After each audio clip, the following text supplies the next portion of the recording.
flashing other cars.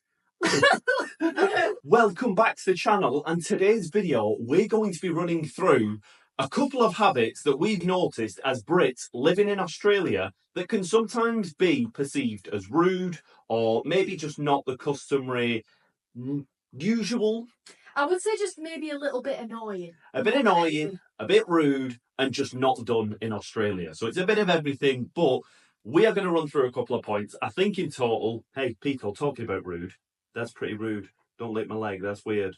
Anyway, we are going to run through, I think, about 7 to 8 points that we have. He's trying to lick my leg again. But if you are new around here, please be sure to subscribe. If you want to see more of this content, let us know in the comment section below. Are there any other points that you would like us to do videos on? We do a selection of videos, and we're not far off 10k, so be sure to subscribe to the channel and let us know what you want to see more of. I think it makes a bit of a change that we're not adventuring somewhere. Usually we are. We've not done a sit-down talking video for a long time, so this is good to just sit and reflect. We've been in Australia now for, what? Coming up to 9 months. Coming up to 9 months, yeah. I think we're 3 or 4 days off as of recording. 3 days off being here for 9 months dead up. So I think we have accumulated a couple of things that we think might potentially be rude to Australians. So let's get into point number 1. Let's do it. So first point being, parking against the flow of the traffic is a big no-no in Australia. Big no-no. We've been subject to the mistake as well. We've done it. We sure have. When we first got here, I remember Terry turned around and was like, had a go at us and was like, this is not what you do, absolutely not. Yeah. But it's funny because your driving instructor in the UK actually taught you to manoeuvring on the right side, was it? Yeah, so the point that we're speaking about is Brits and Aussies both drive on the left-hand side of the road. All sounds pretty normal, all sounds pretty similar. You'd expect a lot of the customary rules to be quite similar with that as well. But there are a few little rules, and we actually cover another one in this video, about the driving that we have picked up on as potential differences. Now, we are coming from living in Queensland. We've lived in Queensland for 9 months. Maybe New South Wales, maybe Western Australia, maybe all the other different territories and states have different rules, but we've noticed this, so let us know if this is a consistency across Australia.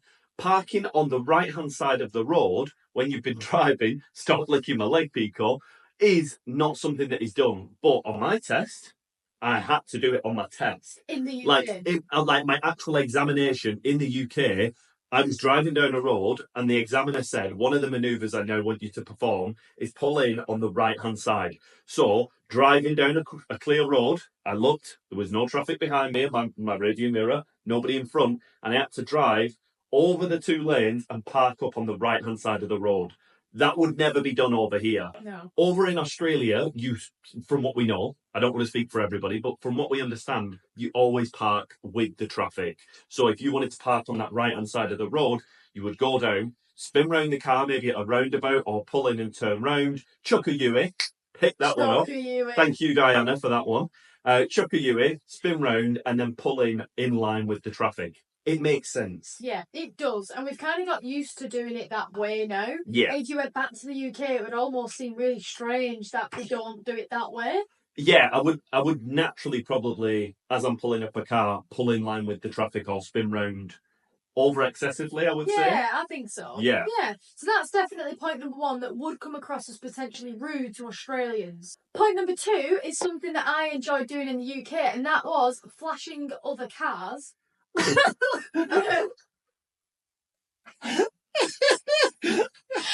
Not like that. Picco doesn't like it. Not like that. Not like that. No, I didn't mean it like that. Well, there you go. I think some mean it. Australians would like that. I'll be honest with you, but sorry, no, go on. What I meant was, in the UK, one of my favourite things to do when I was driving my car is flash other drivers with my headlights to say thank you. Yeah, flash the lights. Flash the lights. That's the key word I was missing. Flash the lights. You're going to get the channel cancelled. Honestly, but yeah, go on. So, yeah, that was one of my favourite things to do in the UK, because a lot of drivers, they'll flash the lights to one another to say thank you quite often. It's not really a thing that you do here in Australia, and I think, if anything, if you do that, you might make somebody pretty angry, because I think they'll think that they've done something wrong in certain scenarios. Yeah. I've not really seen too many people do that. But there are two scenarios. Two scenarios. Go on, take it away. Two scenarios where I've seen people flash the lights in Australia are to do with speed cameras or police. So if there are police situated up a road, I have seen people flash oncoming traffic to say, watch out, going up that way, there is a police car waiting to catch you speeding. And the same for portable speed cameras. Now, in the UK, a lot of the speed cameras are like designated to those spots. They're like concreted in and they're set in those like areas. They don't move around. They're not portable on wheels, taken away, put back the next week. Whereas what we've noticed in Australia, you do get the portable ones that might just pop up at random spots. Yeah. So to warn other drivers, sometimes the guys who just come past it on the other side of the road will flash you to be like, heads up, there is a light, there's a speed camera down there. That's not really something, obviously, with not having portable speed cameras in the UK. That wouldn't be something you'd ever really do. Sometimes they might do it with police. Like I said, I've not been driving for a long time in the UK when I passed and we moved over here. Have you noticed it? If there was police beside a road? No, not really. It's not really something that you do. It's definitely something that's part of the culture here. Yeah.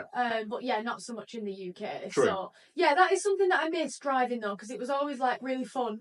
Like, yeah. to do that. The other time would be as well when we're down country roads. I've seen Aussies like flash behind you to be like, I'm coming up, or like you're driving a bit slow, I'm going to come round you. Yeah. So to pre-warn you on the overtake, maybe when you're driving at night, I have seen it once or twice where people have like flashed us to be like, before they then go for an overtake. It gives you that pre-warning that like, I'm going to go for an overtake just so you don't get like alarmed. Yeah. So I don't know whether that's a regular thing, that's something we've experienced. But in the UK, Cody said it right. Whether it's because it's usually a lot more dark, maybe in winter, so it goes dark at 4 o'clock in the UK, like, or 3 o'clock in those winter months. Maybe because it's dark so early, a lot of the driving, it can be pitch black. A lot of people do flashes like, go on, I'm letting you go. So even if you were pulling in at a giveaway line and the person's right away is to go, you do get it a lot more in the UK where they would then double flash the lights, blink the lights. They wouldn't... You can go. I mean, that'd be interesting if they did that. Very friendly. But yeah, they flash the lights, and then even when it's the giveaway line, they then let you go. In Australia, if people are going to let you go, I've seen them kind of just do like a hand gesture to be like that. So if you're going around flashing your lights, you might confuse Aussie drivers if you're driving from the UK. Yeah. The third point that we wanted to cover is that it's not necessarily a normal greeting in Australia to say, are you all right? In the UK, as a greeting, it's you're right. You're right. You're right. Yeah. Right. We'd say that Northerners. You're right. Yeah, but here, I think people get a bit confused and are like, "Yeah, I'm good." Like, "Oh, yeah, why? What's wrong with you?" Or do you know? It's a little bit confusing. We've had that two or three times again, probably similar to that amount. We've said like, "You're right," and then like certain Aussies, maybe it might be something that you say when you're close, but. If you've just met somebody in the UK, you would say that, like, are you all right? Yeah. And we have had it a few times where Aussies have kind of been like, yeah, why? Like, a bit alarmed, like, confused. Yeah, is everything okay? Like, so it is maybe a bit of a, not a language barrier, but definitely like... just a cultural barrier, isn't it? In that sense, it's a little bit different. Yeah, like, it's not a language barrier, but it's more of a accent and kind of localism kind of barrier. Yeah. So you understand the words, but maybe the sentence doesn't make sense in that same respect. Yeah. It's the same way that Aussies, when you're going down the road, a regular one that you hear is, how's it going? And that would be a passing kind of good morning, g'day. We've heard that a few times. It's not as common as you think. The main one that Aussies tend to say is, how's it going? How's it going? How's it going? And you go, yeah, not too bad. That is another one, part of the day. Not too bad. Don't respond if you are British. Don't respond with not too bad. Now, we've been pulled up again a couple of times for like, why is it always not too bad? We've seen this in comments. People go, why not too bad? Like, why not too good? Or like, do you know what I mean? Not too good would be like, oh no, I'm not too good. But it's like, I'm not too bad. It's still kind of negative, even though it's positive. But it's a very British thing. So if you are British watching this, try and minimalise the amount of unbeknownst negativity that you actually have. Yeah. Like, we actually are really pessimistic at times. We are, to be honest. And if you're Australian, comment and let us know if it is a bit weird and if it is kind of annoying and a little bit rude. Because we would like to know. Because a couple of people have been a bit confused when we do it, but whether it's rude, maybe not, but definitely just a bit of a there's been like a bit of an awkward like interaction of, oh, yeah. So a bit of questioning. So not rude, but still a funny one. Staying on that point of whingy poms, this is what we wanted to cover. I think a lot of Brits are so used to just being so negative in terms of their job, their lifestyle. They suffer with what we call sad syndrome, which is through the winter months. And that is just simply because it's so dark early morning, dark when you come home from work. It's just constantly dark, and it's not a great lifestyle. And I must say, as much as people do have hobbies, in the northern part of England, I would say that people don't tend to have as many hobbies, don't go out and do as much. It is mostly work, home, work, home. And I know life can get like that anywhere, but I do think that in Australia is a little bit more of an outdoorsy lifestyle. People like to get out and do a little bit more. So for that reason, I do think Brits just get so used to moaning about the weather. Like, we do even find ourselves doing it here. When it rains here, we're in a subtropical climate, so of course it's going to rain. Yeah. But and it's not cold, but when it rains, we relate that to like that dullness that we had in the UK. So even though you're not cold, it's not, you're not almost scraping your car, and like it's not cold like that. It almost feels like PTSD. Like it feels like genuine struggle to like the negative days of being like, oh, it's raining again, and there's nothing you can do. And if you go outside, you're going to get like hypothermia and feel ill. And so there is a bit of that about it, maybe like a bit of a, oh, right, well, this is like for now 6 months of the year we can't do anything. Whereas here you can still go out and do things. And even today it's been raining in patches, but then it's been glorious for certain patches. So we're obviously speaking on where we live in the Sunshine Coast. Obviously this will differ for people that live in Victoria, Melbourne, Perth, Sydney, even people all the way up in Cairns, depending on where you are in Australia. This is specifically to our kind of area. You do realise that when the weather comes down, you can sometimes have a bit of a moan or a bit of a, oh, it's raining again. But it shouldn't put you off. It should still be like, there's still things you can do. So, trying to not whinge as much is definitely something that is innately in you, and I don't think you realise it. It feels like a cultural thing that is just kind of in you, like claws, fingernails. And more to the point, I think Australians find it quite annoying. If you are Australian, comment below and let us know, because I'm sure there's a few of you that do find it quite annoying when poms do whinge. So yeah, moving on to the next point. This one we can relate to, or instead of we, I should probably say B. You definitely relate to this one. It's definitely B. Which is saying sorry all the time and being overly apologetic. I think Australians find it very, not so much rude, but definitely annoying. There's a amount of times we go shopping or we'll be in a cafe and Joe's like, oh, sorry. And he's not doing anything. He's not in the way. He's just doing what he's doing. Well, if I was 5 foot nothing, it would probably be easier to not be in the way. That's my point. Being 6 foot, it's not that tall, but sometimes I can be a bit lumbering. I can kind of.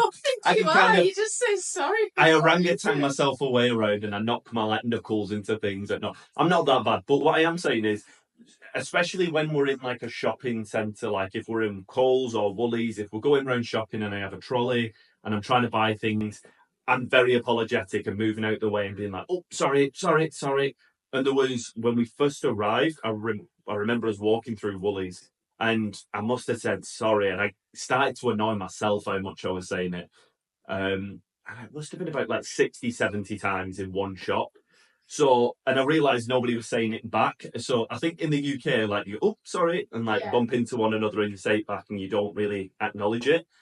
But here, because no one was saying it back, it kind of like felt like a mirror being held up. And then I started doing a tally in my head and I was like, right, you said it about 60 times, then stop. This is a problem. So it is something that is not done. Maybe it wouldn't be seen as rude because you're apologising. So I don't think Aussies would take it as in a rude way. But it is something that people don't tend to do. You just move out the way, give way for one another, just like smile and carry on and go like, like, and like, just squeezing past or something like that. But if you just need to, excuse me, am I okay to get past? I think that's all normal stuff. But apologising profusely is something that is just in my blood, and I still do it today. I still say it when we're going into a cafe, somebody's trying to walk past me, I'm nowhere near them, and I just like shuffle out the way and go, oh, sorry. And then like there's like a vacant stare in people's faces, like you weren't even in the way. Why are you saying sorry? What are you doing? So yeah, that's something that I struggle with daily. That's a daily struggle for me living in Australia. as a Brit. The next point that we wanted to cover is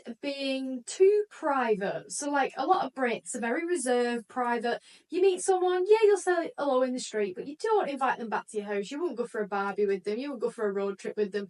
In Australia, even the first day we ever got here, it was like instant friends. You meet people, come back to my house, do this. Brits don't do that. Yeah. They find it like, oh, what do they want A from bit me? weird. What's going to happen? Yeah, you would never.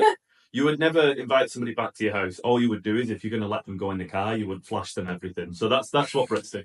But no, like you said, in the UK, you might meet somebody if you're walking the dog, or if you're like chatting in a cafe. If you got speaking to people, you might be like, "Oh, how are you?" and blah blah blah blah. And if you got speaking, it would maybe, I don't know. It just would take.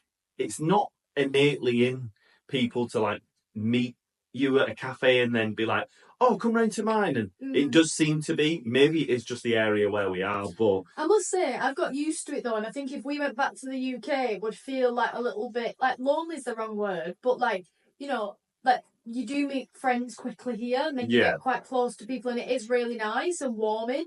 I mean, I look would at the miss vlog that. as well. Like I said, Yeah. everybody that's like jumped on the vlog, and Yeah. I know a lot of people say, "Oh, it's to do with your personalities why you're so warming and stuff," but we do kind of just like bob along. And there's a lot of people that are like us in the UK. There's a lot of people that are like us in Australia, and if you match on the same wavelength, you just kind of hit it off. Yeah. But I do think that, like you said, we've definitely been invited to people's houses. Like, "Oh, come round!" Like that's like such not an honorary thing, but this kind of usually has to be like a reason to go to somebody's house in the UK. It's like, oh, I'm something's like maybe there's a certain football game or soccer game on TV, or I'm gonna, oh, come round to mine and we'll have a few drinks, and like I've got a table tennis or darts table. So yeah, it would have to be like a reason to do something rather than just turn up. Yeah. Maybe we're wrong with that, but that's just been our experience. But you meet people and very quickly they're like, "Oh, come round." So as a Brit, it's definitely for you to be open to that a little bit more, going to people's houses, going meeting new people. Otherwise, Australians might find that a little bit rude. A bit rude, yeah. They're not used to Yeah, that. So, definitely. If you turn around and went, "No, thank you," like that would be that very, might be like, that would be very odd. That'd be very, don't very think odd to that'd turn be around and do that. So that would be something that maybe just not dropping your guard, but maybe being a little bit more open. Yeah. Like we were invited around to people's houses, and then like we'd speak to family back on the phone and be like, "Oh, we're going round to theirs," and they'd be like, "How long have you known them?" And we'd be like that was like a common thing for family to be like, "Oh, like, didn't you only meet them like last week?" And be like, "Yeah, but they've invited us round." And be like, Are they not? They're not murderers, are they? Like, that's like instantly the British way of thinking, but it is a bonkers way, and it is something that we kind of grown out of now. And if we went to the UK, you would feel. I think even when you meet people in passing, you would feel like there would be a wall up, and it would be a bit weird to kind of not be instantly feel as close when you speak to somebody. So just something we've noticed. Yeah. Just jumping back on that point as well before we finish. Again, I want to reiterate the point that we live in not a rural spot, but we live in COOLUM, which is a beachside town where people, even Aussies, come for their holidays. So maybe it's a bit more of a relaxed. It's not, like I said, rural, but it's definitely not city life.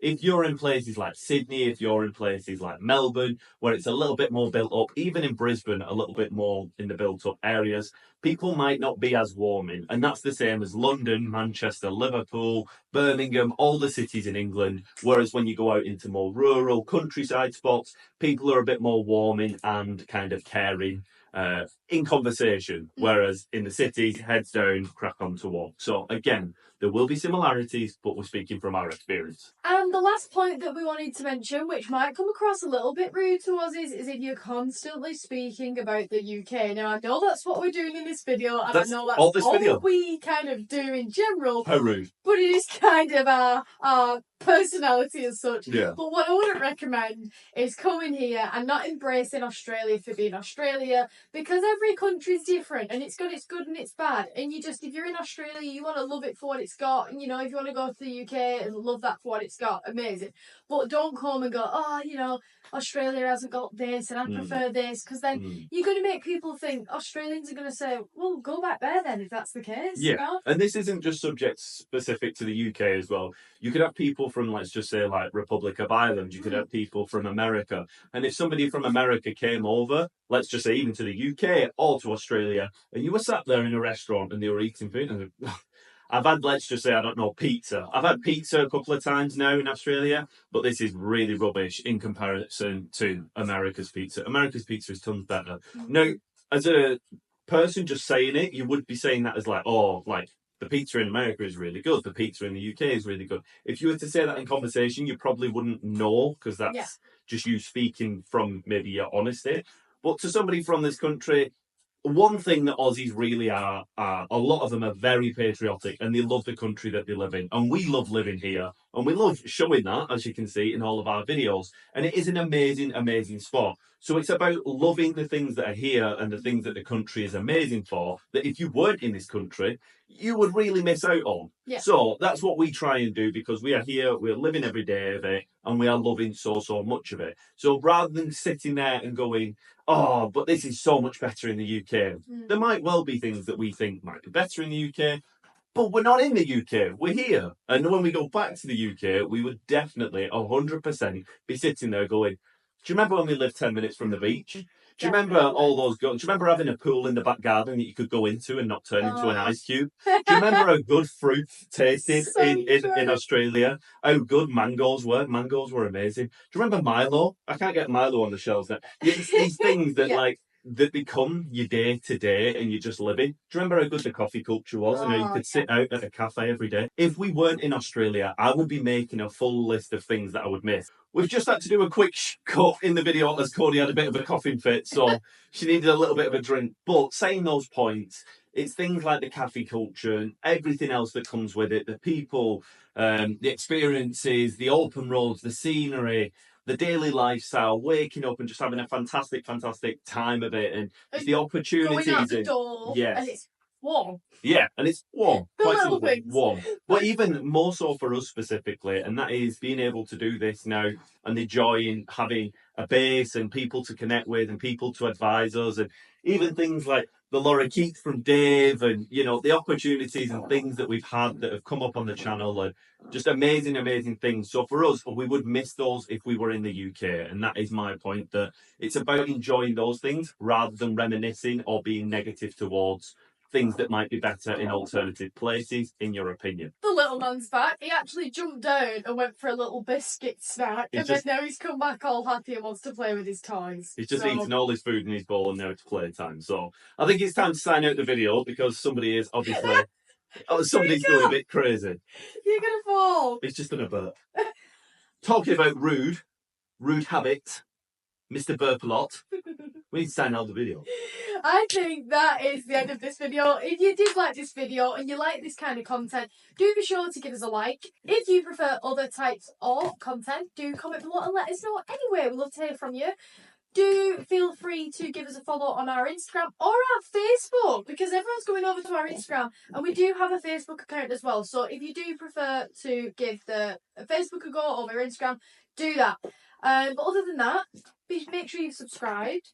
Stay tuned because this is the last video now before we announce our big adventure. A big, big adventure that I don't know anything about. We're going away for 2 weeks and that is all I know.